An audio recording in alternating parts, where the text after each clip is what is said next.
Today, we are going to talk about how to multiply fractions. Multiplying fractions is simple. You multiply the two numerators, in this case 3 and 1, and you multiply the two denominators, in this case 4 and 2. The numerator is the top number in the fraction, and the denominator is the bottom number in the fraction. So, to find the answer to this problem, the numerator of our answer would be the two numerators multiplied, or 3 times 1. The denominator of our answer would be the two denominators multiplied, or 4 times 2. So, this would give us the answer 3/8. There is another trick we can use when multiplying fractions. We look diagonally. This means that we will be looking in the 5 and the 4, and we'll be looking in the 3 and the 6. This is because these pairs are diagonal from each other. In looking at these diagonals, we are looking for common factors between the two numbers. Here, in our diagonal pair 3 and 6, we've identified a common factor, as both 3 and 6 have 3 as one of their factors. 3 is 3 times 1, and 6 is 3 times 2. So 3 is the common factor between these two numbers. So we can take out this common factor from both numbers by dividing it by both numbers. 3 divided by 3 is 1, so this value becomes 1. 6 divided by 3 is 2, so this value becomes 2. Then we multiply normally by multiplying the new numerators 5 and 1 and the new denominators 4 and 2. This gives us the answer 5/8.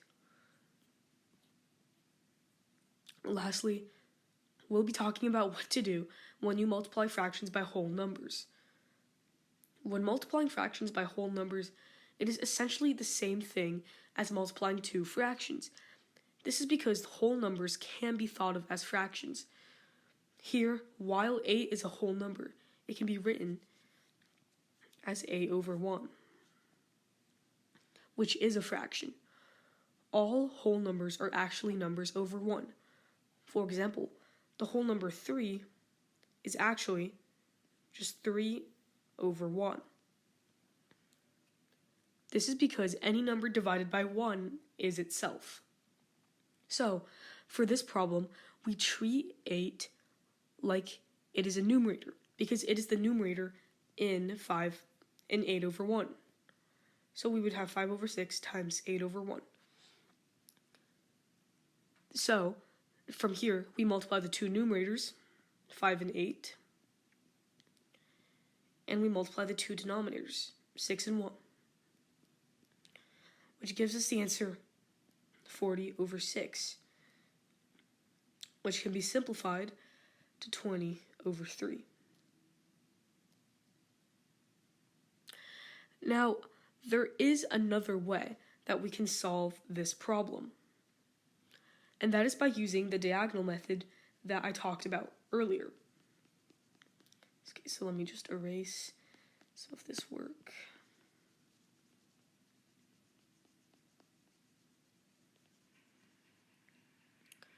Okay, so using the diagonal method, here in this problem, 8 and 6 are diagonal from each other.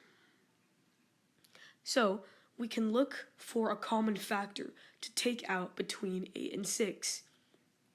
8 and 6 share the common factor 2, because 2 can go into both numbers. So we divide both 6 and 8 by 2 to give us 4 and 3, our new numerator and our new denominator. Then we multiply our numerators again. This time it'd be 5 times 4. And we multiply our new denominator. In this case, it'd be 3 times 1. So this gives us 20 over 3, which is the answer in its most simplified form, and we don't have to do any further simplifying with this method. Now you know how to multiply fractions.